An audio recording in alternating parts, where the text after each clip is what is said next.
జీవితం ఒక చదరంగం అంటే చెస్ కదా. చెస్‌లో తెలివి ఉన్నోడే గెలుస్తాడు.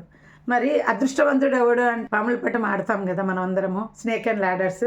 అప్పుడు ఏమవుతుంది? అదృష్టవంతుడు ముందుకు పోతాడు. సో చెస్ తెలివిపరుడు ముందుకు తీసుకెళ్తుంది చెస్ గేమ్ ఆడినప్పుడు. పాముల పట్టంలో మాత్రం అదృష్టవంతుడినే ముందుకు తీసుకెళ్తుంది.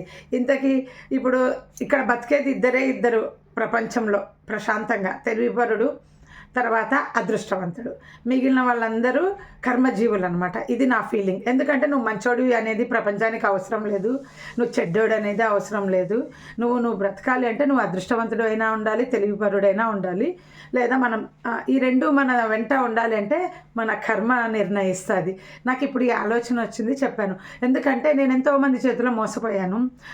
సో నా కర్మనే నన్ను మోసపోయేలా చేసింది. నేను వాళ్ళకి ఎప్పుడో ఎంతో రుణపడి ఉంటాను, అందుకనే వాళ్ళ చేతుల్లో మోసపోయాను. అందుకే ఒకటే చెప్తాను, వీలైనంత వరకు ఒకరికి మోసం చేయకండి.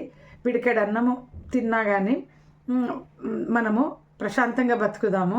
ఈరోజు మనం ఒకరికి మోసం చేస్తే రేపు మంచోడిగా పుట్టినా కానీ ప్రయోజనం లేదు. అది గుర్తుపెట్టుకోండి. నా అనుభవంతో నేను చెప్తున్నాను.